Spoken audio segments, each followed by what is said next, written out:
Hello and welcome back to Socially Awkward. We will be continuing where we left off, which, if you recall, is after Jayce met the wolf dude and his apparently two uncles, I think.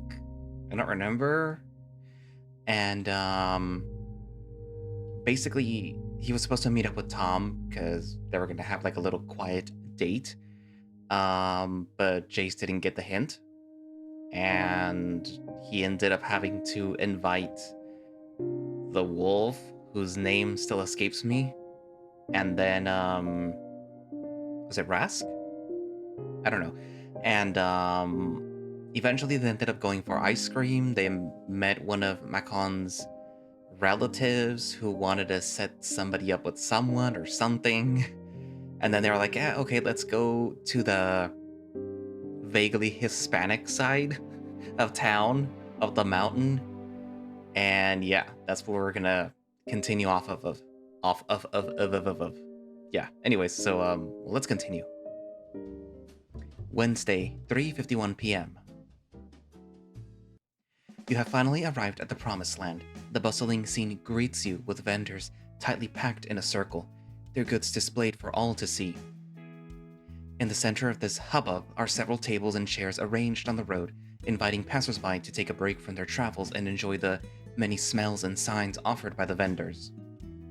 Groups of young adults and elderly meander through, buying, talking, and occasionally causing obstructions until prompted with an "excuse me" or someone passing through the tight space between them.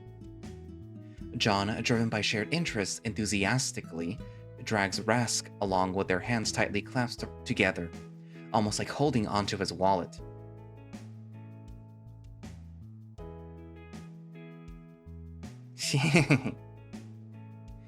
Are we not going to stop him? Nah. He's an adult. He can take care of himself. We're talking about John here. By the end of the day, he'll drive back and pick us up with his new car. Heh. I'll be smiling down on him when he files his taxes. Taxes? Well, if you're gonna drive, you'll need a driver's license, and a driver's license is a government ID, and the government needs money. Sounds tedious. It makes you not want to get a car at all. Good thing too, I'm not planning on driving. Why not? It's the idea of having someone else's life in the palm of my hand. I wouldn't worry about it. That just means that you're careful. It's not that. Dad's been pushing me to get my driver's license again. Again? How'd you fail? I failed the written exam. Ah. Well, you can pass the next time. I didn't say that I wanted to pass. Huh? I didn't fail on purpose. You're sending me mixed messages here. Basically, Dad wants me to drive, rather than himself. I don't see that as a problem. Hey, I thought that we were on the same team. I'm against your dad not learning a new skill. Driving's easy. It's like a bigger bike, but with 4 wheels. Wait, when did you learn to drive? I got mine 2 years ago. You have us walk up the mountain rather than drive us here? You can get a license without a car, you know. ¿Qué? Then what's the point of getting a license if I don't have a car? It's the easiest way of getting a government ID, and who knows, you might drive in the future. At least you'll only have to renew it every 10 years. And become the family's chauffeur? You don't have to drive for your family, you know.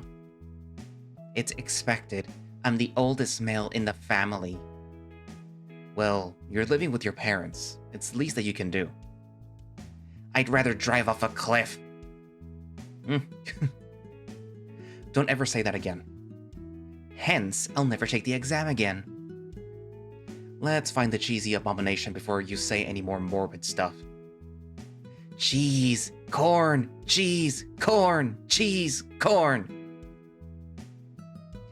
The search kicks off with a scene of children gleefully pursuing a spotted brown and white dog. who happens to be clutching a cluster of vibrant red balloons and a chicken on the other. Through the bustling surroundings, you catch snippets of a heated argument between a husband and a wife. ¿Quién es esta persona?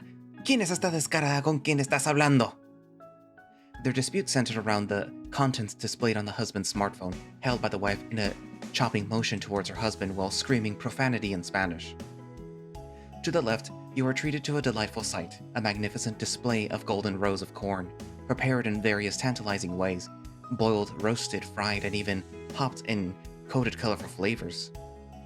Vendors hollering left and right, vying for attention and trying to capture the interest of potential customers with their golden products. Lleva dos por el precio de uno. Recién hecho, recién hecho. Are you hot wearing thick jackets all the time? El mejor precio en la ciudad. No, not really.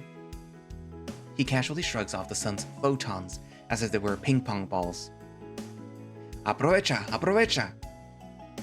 Just looking at you is making me sweaty already. Elotes asados al carbón.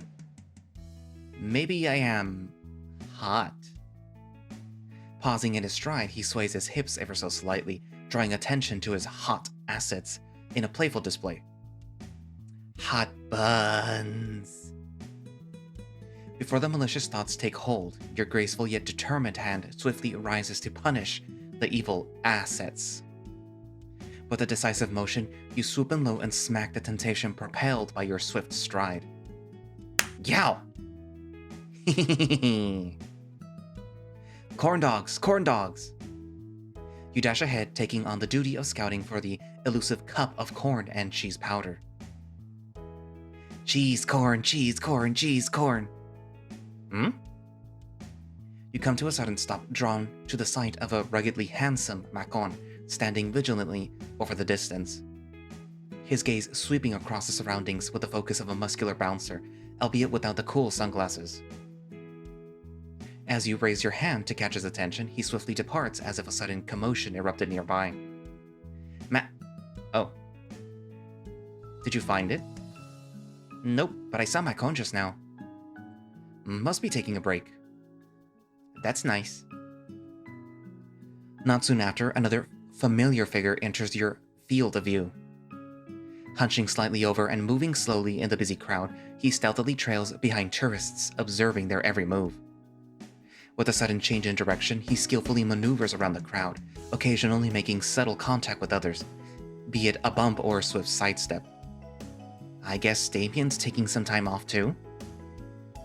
It's David.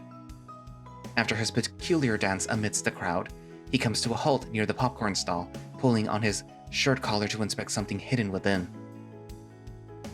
Until his bulky brother swoops in, lifting him off the ground as if he were a football.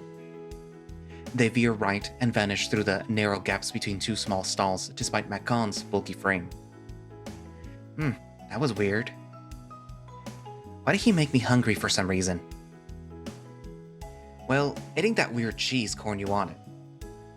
But they do have corn dogs. He offers you a corn dog and a bottle of iced tea with a handsome smile. Thanks. You discreetly tap the corn dog's crust, checking for optimal level of crispiness, but alas, your hopes shatter from the cold and spongy feedback. Dang, it's an old one. Refund! Let's find some seats and talk. Okay. You find your seats near the trees in the outer corners of the large circular plaza, covered in leaves. You remove the tissue wrapping from your corn dog and proceed to wipe both seats for you and Tom.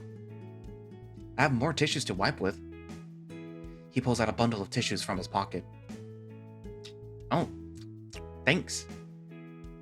Rather than Tom's intended purpose, you decide to wipe the oil from your lips instead. Heh, so cute. Chew, chew, chew, chew, chew. Nom, nom, nom, nom, nom. Flickers of a memory manifests itself without warning, revealing fleeting glimpses of the streets teeming with people of all ages, each adorned with masks depicting 5 distinct characters. The crowd gathers up the hill, enticed by the loud announcements, captivating theme song, and dazzling spotlights. I don't know why, but I feel like I've been here before. You should. The church is right over there. He points his fingers towards a slender ivory tower protruding from the surrounding trees. The church's marble walls peek out from the corner, creating a striking contrast against the backdrop of the plaza. Oh, St. Paul Catholic Church? How'd I miss that? I haven't stepped foot in that church in ages. An epiphany hits you, though it feels more like being grazed by a soft marshmallow than a revelation. While you may not entirely believe the church can truly solve your ghost problem, especially since you already believe to have exorcised it from your apartment, there is a lingering thought that it might be better safe than sorry.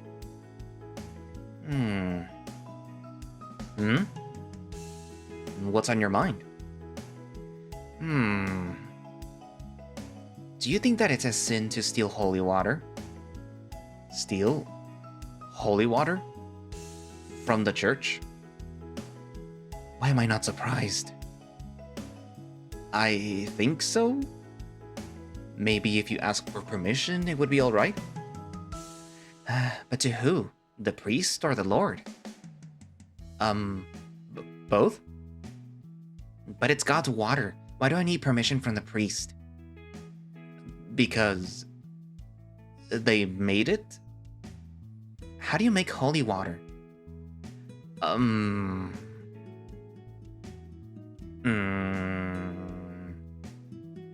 No clue. Darn. You and your little head. You asked what I was thinking. I was expecting something like wanna visit the church or how's Father Mark doing? Wanna visit the church?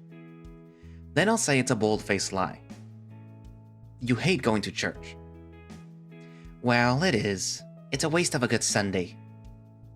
Itchy clothes, no subtitles, moral questioning. I'd rather watch The Devil's Devices. TV. What about you? Still praying for our sinful ways? Mostly to keep Mom company. You know how she loves getting her pedicures after church. Yeah, my mom still tags along even though she doesn't attend church anymore. Chomp. Now that you mention it, how come your family stopped going to church? Obviously, it's a waste of time. For you, your family regularly attended every Sunday and dragged you with them. But then you all stopped. Your self-preservation instinct is shouting at you to stop, warning for potential consequences that may affect your relationship with your parents. However, your soul seems nonchalant, expressing indifference. In this conflicting moment, which voice do you choose to listen to? Tell him. I want to know too. I guess we stopped going after Dad decided not to. How come? Corruption, conspiracies, wealth, power. The usual TV reasons people turn corrupt. He does have a point with the expensive sound system. Oh, that... well, they upgraded to a Bose about a year ago. And the fancy cars. Donated? And the scandal? There was a scandal? I didn't pay much attention to my dad's conspiracy ramblings. But based on what was popular at the time, it's probably molesting children. It scares me how easy it is for you to say that. And you can't collectively blame every church over one pedophile. If the churches are protecting him, then they're all in on it. I don't want to continue down this road. To be honest, I'm not much of a church person myself. I was just lonely with no one to talk to but my mom. Oh. If it's any consolation, my mom made me learn how to embroider. Made you? Yeah, she just dumped an embroidery kit on me and told me to follow along. Aw, she probably wanted to spend time with you. It was fun, I guess. And pretty girly, though. Hey, embroidering is high-level skill. If it weren't for that, your nice round ass would be exposed 50% of the time that we've done our deliveries. Aw, you were looking out for me. Looking at your ass, more like it. So, you like looking at my ass, Huh? Um, Eat your damn corn dog. Hehe. Wanna eat mine? Don't make me stab you. Yeah, you're so goddamn cute. Sin. Hee. Tom's unexpected arousing comment made you feel thirsty, in a hot summer kind of thirst, prompting you to chug the entire bottle of iced tea in one go. Ain't you thirsty? Stop! You raise your plastic bottle and... Ow, how did that hurt? Must be from all that sin. Staring at the slightly dented bottle, you found something that may solve your ghost problem. Do you believe in ghosts, Tom? Is that why you're talking about stealing holy water? You can say that. What are you, a kid? Is this going to be another white lady situation? Hey, the white lady is real, and you saw her yourself. It was just our overactive teenage imaginations playing tricks on us in the myths. Plus, the white lady supposedly only targets motorists. Your relatives were very clear how she died.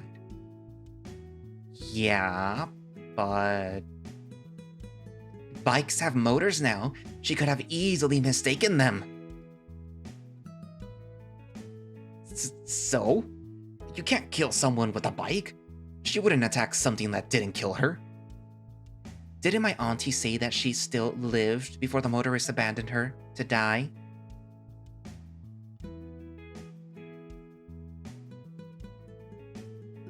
Don't try to scare me.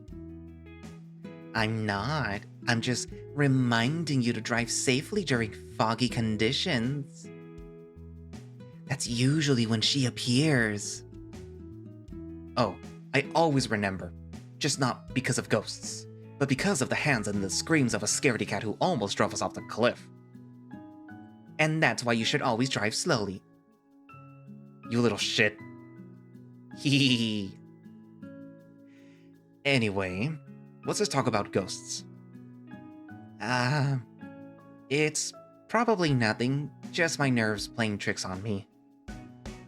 What's been bothering you? I don't know. Maybe because I live alone? With no one to call for help if someone tries to break in. And maybe someone died without my mom telling me. Yikes. But no. How old is this building? It's about 10 years old, give or take. That's relatively young compared to most haunted buildings I've been. There are haunted buildings here? Yeah. There were plenty of abandoned cabins scattered throughout these mountains. Me, John, and a few other kids used to explore those areas in search of treasure. Did you find any? Did one of you get cursed? Unfortunately for you, it was just rotten plywood and a nest of spiders.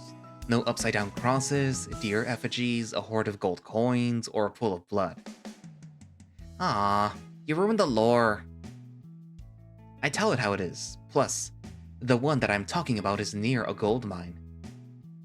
There's gold? Yeah, this used to be a mining town about 150 years ago. That's why a lot of kids are exploring the forest, even till this day. What about this cabin then? The original cabin was owned by an old prospector who used to guard the entrance of the mines. Folks said that he was just a hillbilly with a gun, defending his property. He was in charge of making sure that the mines were empty and that nobody went in without the mayor's permission. Until one day, when the mayor hadn't heard from him for days, he decided to visit. There he was, laying on the cabin floor, or at least what was left of him.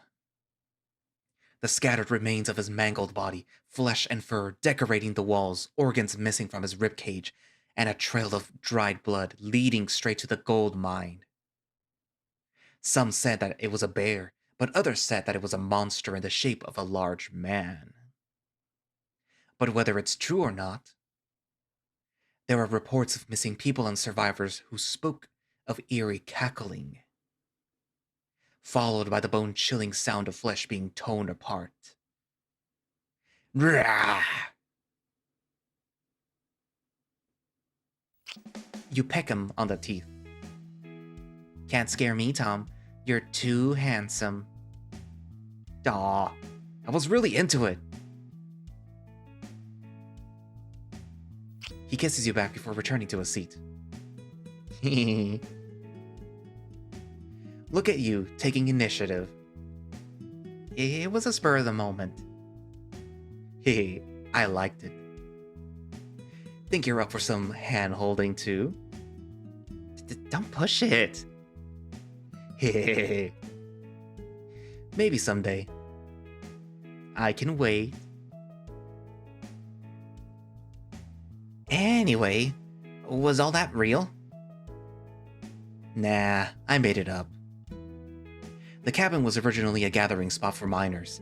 It used to be a central hall too. Boo, even the reports? No, that one I took some creative liberties. The real story is much scarier. You lean forward, resting your elbows on the table and cradle your chin in your hands. Your eyes sparkle with curiosity and hunger for a scary story. Go on. Okay. According to the police reports, 5 teenagers were exploring the old mine shaft and had an accident in one of the old elevators. Only one of them had the smarts to avoid riding a 100-year-old elevator. But that is only the police reports. There's more to it. It gets really deep. No pun intended. It gets weird when you go beyond the official report. He emphasizes the quotes with 2-finger curl.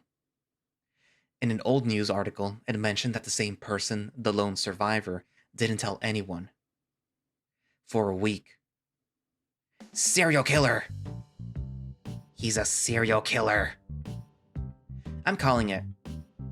Psst, what made you say that? If it was an accident, he should have told someone, right? Right. You got what the comments in the article said. Was he arrested? You're skipping too much of the story now. Oh. Go on then.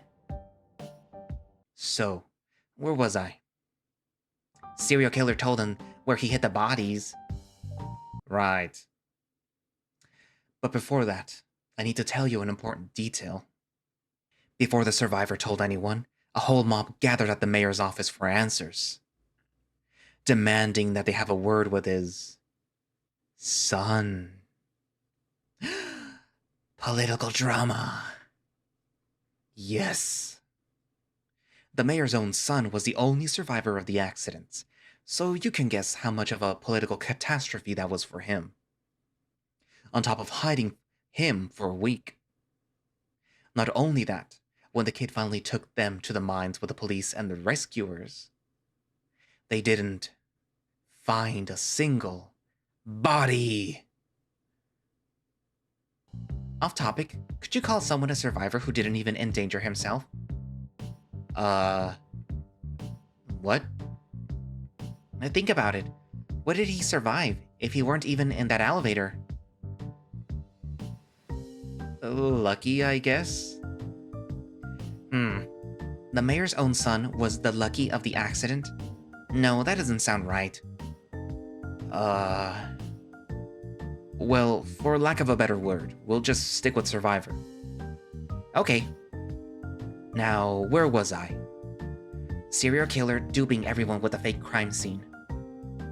Oh, it wasn't fake. There was a week-old elevator accident, all right. It was after a thorough investigation that they found traces of blood underneath the rubble. They were still alive?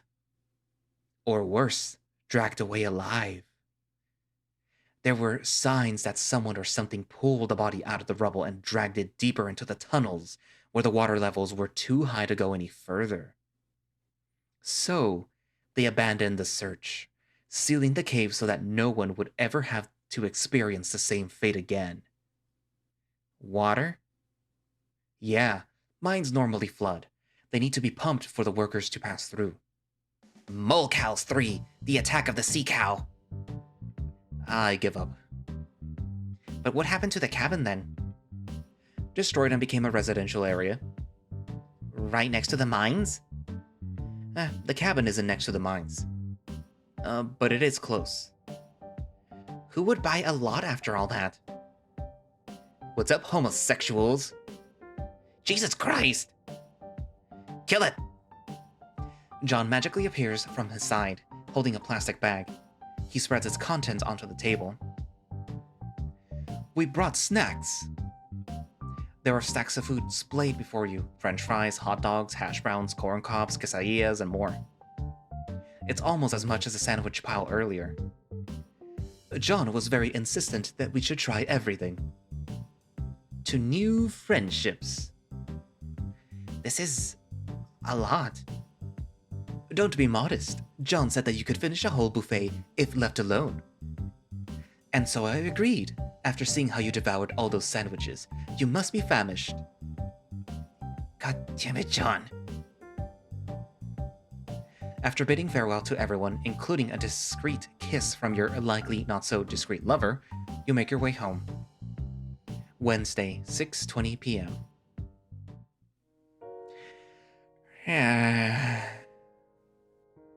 It's still early, but with a full tummy and a bag brimming with leftovers, you can't help but feel the urge to prepare for bed. Alone in your apartment, there isn't much to do. A refreshing shower and a glass of water sounds delightful right about now.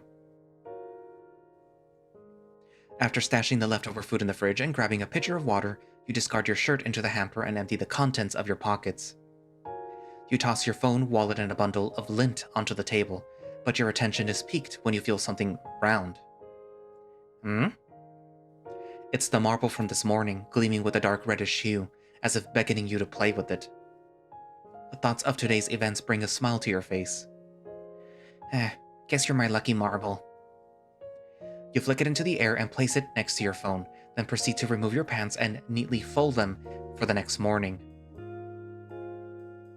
With the towel hung, mentally prepared for what's to come, you turn the dial and let the assault of freezing cold water rain down on your downy fur. Chilling water continues to cleanse your filthy body as you take a generous amount of shampoo from the bottle made for woman. Its smooth and milky consistency makes you pause for a moment before applying it to your fur. Covered in silky and foamy lather, you glance at the bottle. Thoughts begin to wander in your head, questioning whether such action should be taken. You weigh the decision in your mind.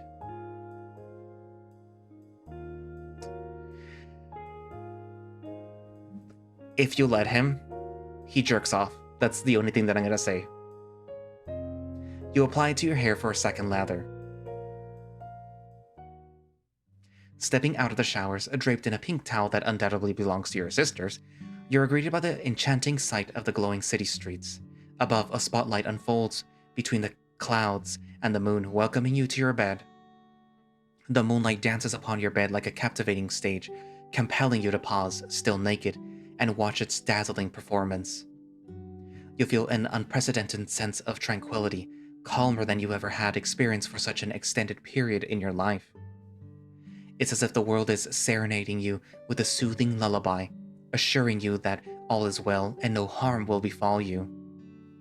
You reach into the drawers and slip on an oversized white shirt from a plus-size store, donning it as a comfortable nightgown. Then you put on a pair of soft cotton boxers. As you gaze out the window, the moon appears larger, brighter, and imbued with an aura of mystique, casting a soothing spell upon the night. Enchanted by its allure, you almost succumb to its spell until you slam your pillow onto your bed, evicting the tiny, biting squatters who might one day seek revenge, but not today. For tonight, with a soft pillow beneath your head and a large pillow nestled between your arms and legs, your thoughts turn to Tom. Your best friend ever since you moved into your mother's side of the family. From the day you arrived to the day that you fell silent, he had remained of steadfast presence in your life. The memories flood back. The day that he walked up to you with cake, the day that he dragged you around to play, and the day that you bought your own bike with hard-earned money, all to be a better companion to him. Recalling the 2 years of agonizing silence brings a tear to your eye. You find comfort in burying your emotions within the pillows with a whisper of agony. But now, you are together again.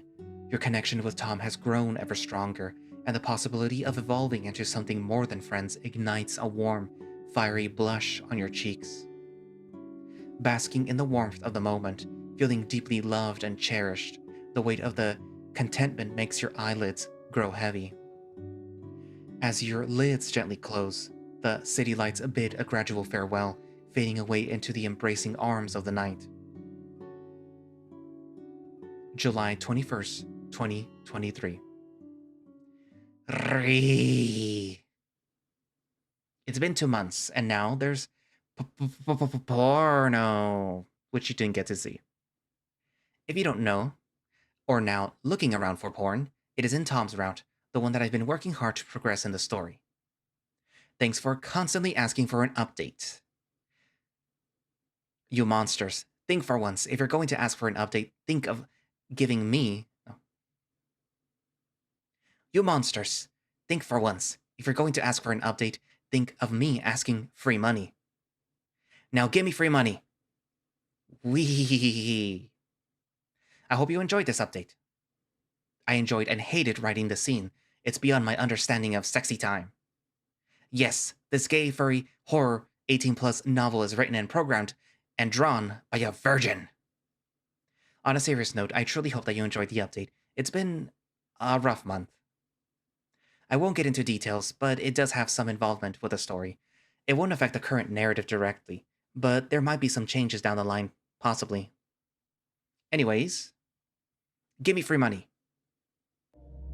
You heard him. Give him free money. He does have a Ko-fi and a Patreon, so if you want to, do the thing, there it is. It will be linked down in the description. So yeah. So, another short update from Socially Awkward, which for me helps because it means less editing. God, I need to get a new chair. This one is hurting my ass. But yeah. So, it's nice to see that the relationship between Tom and Jayce is progressing at a nice pace. They're being more open about their feelings, etc., etc. My assumption is that Tom is sort of like the de facto boyfriend because he's the one that has known Jayce the longest along with John, but he's also the one that has hung around him more. He's the one that kind of broke him out of his little shell, as you heard. So I guess you could say they're kind of meant to be, in a way. Or they're the more likely to make sense to be together, I guess. What else? Well, really, there isn't much else to say.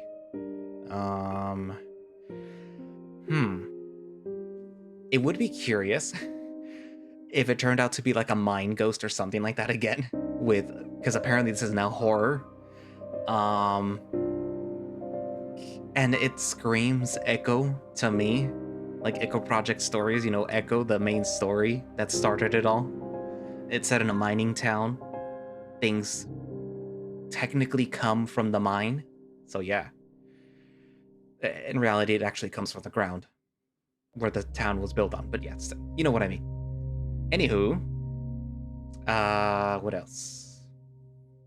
Curious to see where this horror aspect is going to develop into or whatever.